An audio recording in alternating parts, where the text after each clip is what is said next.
महालक्ष्मी सहस्रनाम स्तोत्र महामन्त्रस्य श्री महाविष्णुर्भगवान् ऋषिः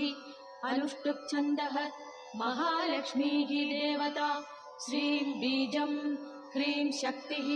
ह्रैं कीलकम् मम सर्वपीठा परिहारार्थं सर्वदुःखदुरितदारिद्र्य विनाशार्थं सर्वाभीष्टसिद्ध्यर्थं च श्री महालक्ष्मी प्रसाद सिद्ध्यर्थे जपे विनियोगः। ध्यानम् पद्मानने पद्मकरे सर्वलोकैकपूजिते सान्निध्यं कुरु मे चित्ते विष्णुवक्षस्थलस्थिते भगवद्दक्षिणे पार्श्वे श्रियं देवीम् अवस्थिताम् ईश्वरीं सर्वभूतानां जननीं सर्वदेहिनां चारुस्मितां चारुदतिं चारुनेत्राननभ्रुवम् शुकपोलां सुवर्णाग्रन्यस्तमौक्तिककुण्डलां सुकेशां चारुबिम्बोष्टिं रक्ततुङ्गघनस्तनीम् अलकाग्रैरलिनिभैः अलङ्कृतमुखाम्बुजां लसत्कनकसङ्काशपीनसुन्दरकन्दरां निष्ककण्ठीं स्तनालं विमुक्ताहारविराजितां नीलकुन्दलमध्यस्थमाणिक्यमकुटोज्ज्वलां शुक्लमाल्याम्बरधरां तप्तहाडगवर्णिनीम् अनन्यसुलभैतैस्तैर्गुणैः सौम्ययुतां निजैः अनुरूपानवद्याङ्गीं हरेर्नित्यानपायिनीं श्रीवासुदेवमहिषीं पुम्रदानेश्वरेश्वरी अचिन्त्यानन्दविभवा भावा भावविभाविनी अहं भावात्मिका पद्मा शान्तानन्दजितात्मिका ब्रह्मभावं गदाद्यक्तभेदा सर्वजगन्मयी षड्गुण्यपूर्णा त्रयन्तरूपात्मानभकामिनी एकयोग्या शून्यभावा कृतिस्तेजप्रभाविनी भाव्यभावकभावात्मा भाव्या कामदुःखात्मभूः भावा भावमयी दिव्या वेद्यवेदकपावनी जगत्कुटुम्बिन्यखिलाधारा कामविजृम्भिणी पञ्चकृत्यकरी पञ्चशक्तिमय्यात्मवल्लभा भावा भावानुगा सर्वसम्मदा आत्मोपगूहिनी अभृतच्चारिणी सौम्या सौम्यरूपा व्यवस्थिता आद्यन्तरहिता देवी भवभाव्यस्वरूपिणी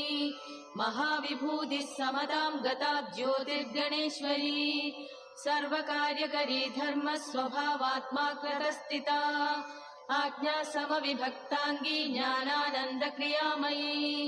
स्वातन्त्र्यरूपा देवोरस्थिता धर्मधर्मिणी सर्वभूतेश्वरी सर्वभूतमातात्ममोहिनी सर्वाङ्गसुन्दरी सर्वव्यापिनी प्राप्तयोगिनी विमुक्तिदायिनी भक्तगम्या संसारधारिणी धर्मार्थवादिनी व्योमनिलया व्योमविग्रहा पञ्चव्योमपति रक्षव्यावृत्तिप्राप्य पूरिणी आनन्दरूपा सर्वाप्तिशालिनी शक्तिनायिका हिरण्यवर्णा हैरण्यप्रागारा हेममालिनी प्रस्फुरस्था भद्रहोमा वेशिनी रजतस्रजा स्वाज्ञाकार्यमला नित्य सुरभिर्व्योमचारिणी योगक्षेमवहा सर्वसुलभे च क्रियात्मिका महासमूहा निखिलप्ररोहा वेदगोचरा विस्मयादायिनी ब्रह्म संहिता सुगुणोत्तरा प्रज्ञा परिमितात्मानुरूपा सत्योपयार्जिता मनोज्ञेया ज्ञानगम्या नित्यमुक्तात्मसेविनी कर्तृशक्तिः सुगहना भोक्तृशक्तिर्गुणप्रिया ज्ञानशक्तिरनौभम्या परशक्तिर्निरामया अकलङ्गा महाशक्तिनिराधारा विकासिनी महामाया महानन्दा ब्रह्मनीतिर्निराश्रया एकस्वरूपा त्रिविधा संज्ञातीता निरञ्जना आत्मशक्ता नित्यशुचिः निर्विकल्पा सुगोचिता नित्यशान्ता निस्तरङ्गा निर्भिन्ना सर्वभेदिनी असङ्कीर्णा अविधेयात्मा निषेध्या सर्वपावनी निष्कामना सर्वरसा अवेद्या सर्वार्थसाधिनी अनिर्देश्या अपरिमिता निर्विकारा त्रिलक्षणा अभयङ्करी स्त्रीस्वरूपा अव्यक्ता सदसदाकृतिः अप्रदर्ख्या प्रतिहता नियन्त्री यन्त्रवाहिनी हार्दमूर्तिर्महामूर्तिः अव्यक्ता विश्वगोपिनी वर्तमाना अनवद्याङ्गी निरवद्या त्रिवर्गता अप्रमेया अमृतदुःखा कूढस्था कुलनन्दिनी अविगीता तन्द्रसिद्धा योगसिद्धामरेश्वरी विश्वसूतिः तत्पयन्ती नित्यतृप्ता महौषधिः सप्ताद्यया सप्तसः कृतज्ञा कृतलक्षणा त्रिवर्धिनी त्रिलोकस्था भूर्भुवस्वरयोनिजा अग्राह्याग्राहिकानन्दा ह्वया सर्वाधिसायिनी व्योमपद्मा कृतधुरा पूर्णकामा महेश्वरी सुवाच्या वाचिका सत्यगदना सर्वपावनी लक्ष्यमाणा लक्षयन्ती जगज्ज्येष्ठा सुभावः जगत्प्रतिष्ठा भुवना भर्त्री कूटा प्रभाविनी क्रियायोगात्मिका मूर्तिः हृदब्जस्तामणुक्रमा परमज्ञौ प्रथमजा परमात्ता जगन्निधिः आत्मानपायिनी तुल्यस्वरूपा समलक्षणा तुल्यवृत्ता समवयाः मोदमाना खगध्वजा तुल्यश्रेष्ठा तुल्यशीला वरदा कामरूपिणी समग्रलक्षणानन्दा तुल्यभूतिः सनादना महर्दिः सत्यसङ्कल्पा भूमिजा परमेश्वरी जगन्माता सूत्रवती भूतधात्री यशस्विनी महाभिलाक्षा सावित्री प्रधाना सर्वभासिनी नानावबुर्बहुविधा सर्वज्ञा पुण्यकीर्तना भूताश्रया हृषीकेश अशोका स्वाङ्गिवाहिका ब्रह्मात्मिका पुण्यजनी सत्यकामा समाधिभूः हिरण्यगर्भा गम्भीरा गोधूळी कमलासना जितक्रोधा कुमुदिनी वैजयन्ती मनोजवा धनलक्ष्मी स्वस्तिकरी राज्यलक्ष्मी महासती जयलक्ष्मी महागोष्ठी महोनी माधवप्रिया पद्मगर्भा वेदवती विविक्ता परमेष्टिनी सुवर्णबिन्धुर्महती महायोगी प्रिया नगा पद्मे स्थिता वेदमयी कुमुदा जयवाहिनी संहतिर्निर्मिता ज्योतिर्नियतिर्विविधोत्सवा रुद्रवन्द्या सिन्धुमती वेदमाता मधुव्रता विश्वम्भरा हैमवती समुद्रेच्छा विहारिणी अनुकूला यज्ञवती शतकोटिशुपेशला धर्मोदया धर्मसेवा सुकुमारी सभावती भीमा ब्रह्मस्तुता मध्यप्रभा देवर्षिवन्दिता देवभोग्या महाभागा प्रतिज्ञा पूर्णसेवतिः सुवर्णारुचिरप्रज्ञा भोगिनी भोगदायिनी वसुप्रणोत्तमवधूः गायत्री कमलोद्भवा विद्युत्प्रिया पद्मचिह्ना वरिष्ठा कमलेक्षणा पद्मप्रिया सुप्रसन्ना प्रमोदा प्रियभास्वगा विश्वभूषा गान्धिमती कृष्णा वीणारवोत्सुका रोचिष्करी सुप्रकाशा शोभमाना विहङ्गमा देवाङ्गस्था परिणतिः कामवत्सा महामतिः इल्वलोत्पलनाभा अतिशमनीवरवर्णिनी स्वनिष्ठा पद्मनिलया सद्गतिः पद्मगन्धिनी पद्मवर्णा कामयोनिः चण्डिका चारुगोपना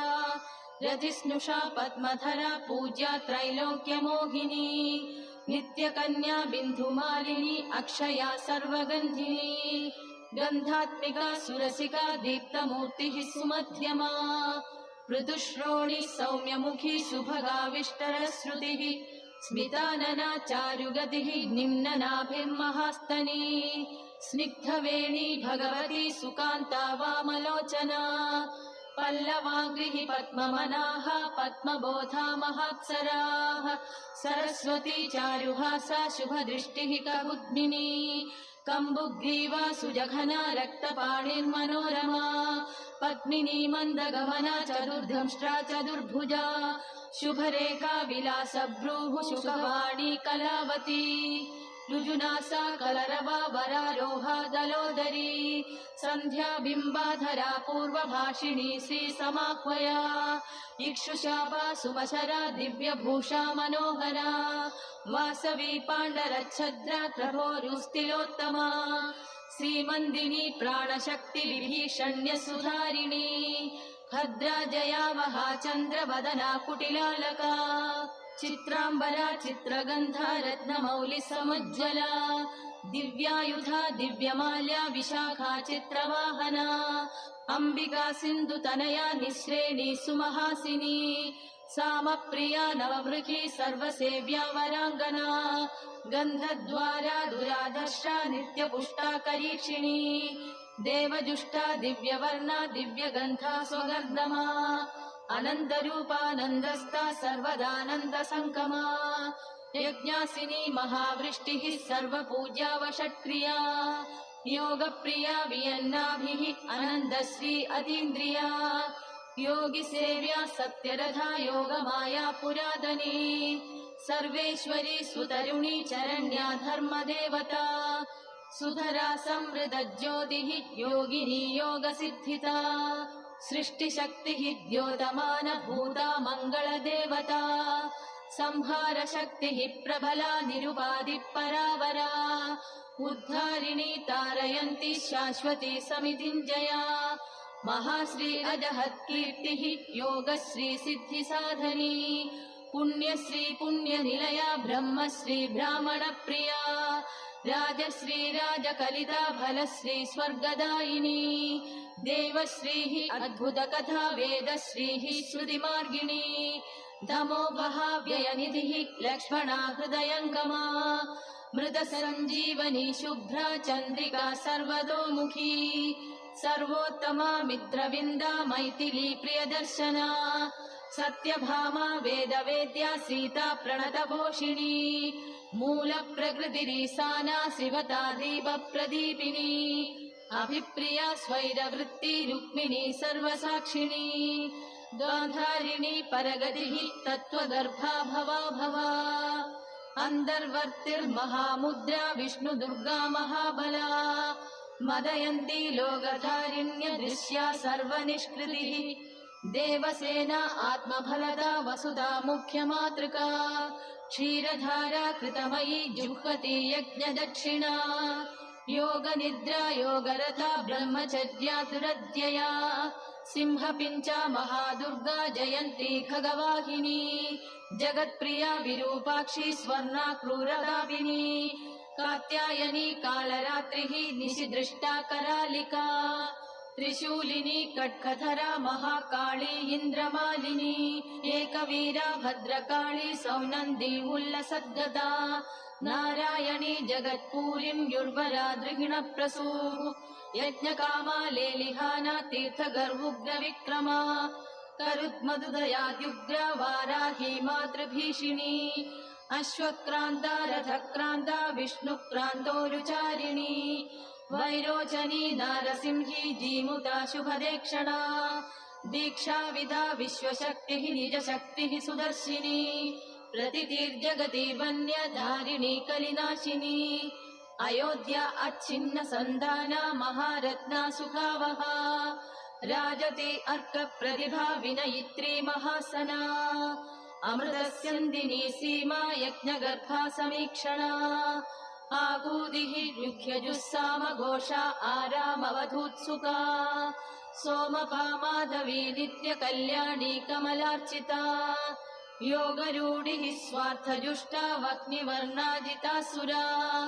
यज्ञविद्या गुह्यविद्या अध्यात्मविद्या कृतागमा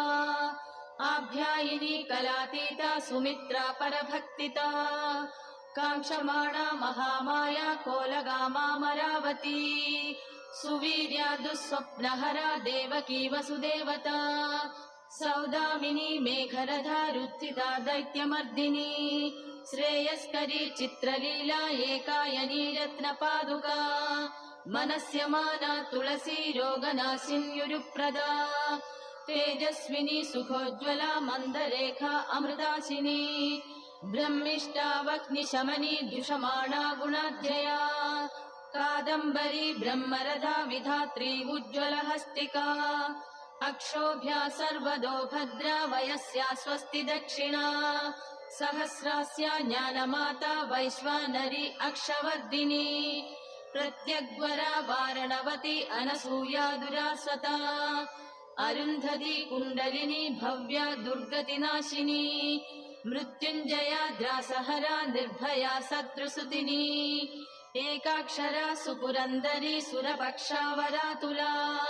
सकृद्विभासा प्रद्युम्ना हरिभद्रा दुरन्दरा बिल्वप्रिया वनीचक्र हृदय कम्बुतीर्थका सर्वमन्त्रात्मिका विद्युत् यशोदा सर्वरञ्जिनी ध्वजच्छत्राश्रया भूमिः वैष्णवी सद्गुणोज्ज्वला सुषेणा लोकविदिता कामसूर्जगदादिभूः वेदान्तयो निर्जिज्ञासा मनीषा समदर्शिनी सहस्रशक्तिरावृत्तिः सुस्थिरः श्रेयसां निधिः रोहिणी रेवती चन्द्र सोदरी भद्रमोदिनी आर्या गव्यप्रिया विश्वभाविनी सुविभाविनी सुप्रदृश्या कामचारिण्य प्रमत्ता ललन्तिका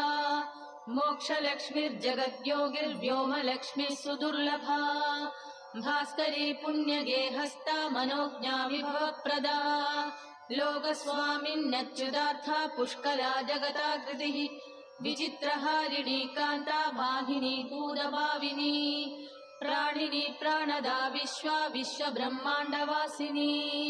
सम्पूर्णा परमोत्साहा श्रीपति श्रीमति श्रुतिः श्रयन्ती श्रयमाणाक्ष्मा विश्वरूपा प्रसादिनी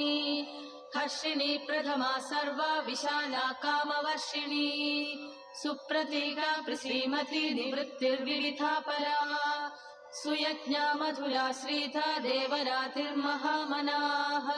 स्थूला सर्वाकृतिः सूक्ष्मा निम्नगर्भा तमोनुता तुष्टिर्वागीश्वरी पुष्टिः सर्वाध्या स्वरिशोषिणी शक्त्यात्मिका शब्दशक्ति विशिष्टा वायुमध्यमा आग्वीक्षिकी त्रयी वार्ता दण्डनीतिर्नियामिका व्याळी संघर्षणी द्योता महादेव्य पराजिता कपिला पिंगला स्वस्था पलाकी घोषनन्दिनी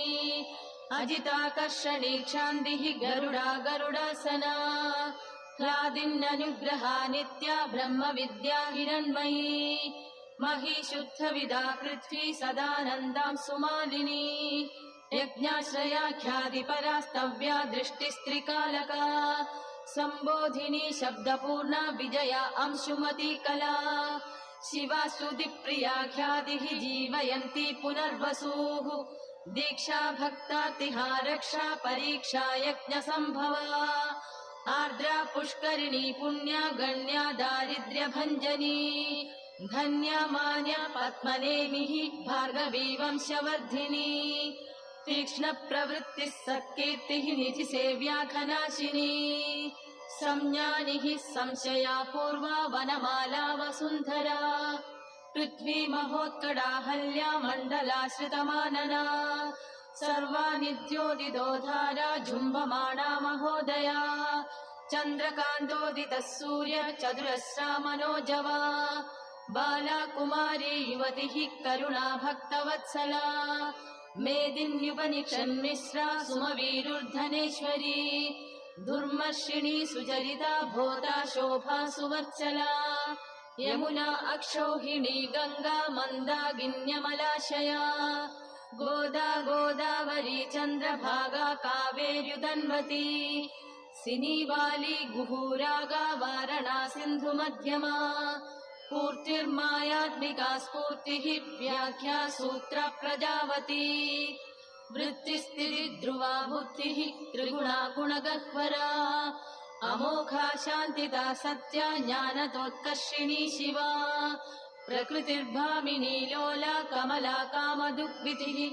प्रज्ञा रामा परा सन्ध्या सुभद्रा सर्वमङ्गला नन्दा भद्रा जया रिक्ता तिथिपूर्णारुदम्बरा काष्ठा कामेश्वरी निष्ठा काम्या रम्या सुधा स्मृतिः शङ्खिनी चक्रिणी श्यामा सामा गोत्रा रमाद्युतिः शान्तिर्दान्तिस्तुतिः सिद्धिः विराजा अत्युज्ज्वला व्ययाः वाणी गौरीन्दिरा लक्ष्मी मेधा श्रद्धा प्रमाद्युतिः स्वधा स्वाङ्गारतिरुषा वसुर्विद्या धृतिः सभा शिष्टा इष्टा सुचिर्धात्री सुधारं सौम्यजामृता रमण्येका शारदाम्बा समेधात्या शुभाक्षरा रत्नावली पारतीटा धीरजी केवलात्मता याशा शुद्धिः सोऽस्मिता का नीला राधातोद्भवा विभूतिर्निष्कला रम्या रक्षा सुविमला क्षमा प्राप्तिर्वासन्धिका लेखा भूरिबीजा महागता वरदुर्या स्वधाक्विर्भूः कामिनी शोकनाशिनी माया प्रीतिरसहना नर्मदा गोकुलाश्रया अर्कप्रभारथे पार्श्वनिलयेन्दुप्रभाद्भुता श्रीकृशानुप्रभा वज्रलम्बना सर्वभूमिता भोगप्रिया भोगवती भोगीन्द्रशयनाशना अश्वपूर्वा रथमध्या हस्तिनादप्रबोधिनी सर्वलक्षणलक्षण्या सर्वलोकप्रियङ्करी सर्वमङ्गलमाङ्गल्या दृष्टा दृष्टफलप्रदा इति श्रीलक्ष्मी सहस्रनाम स्तोत्रम् सम्पूर्णम्।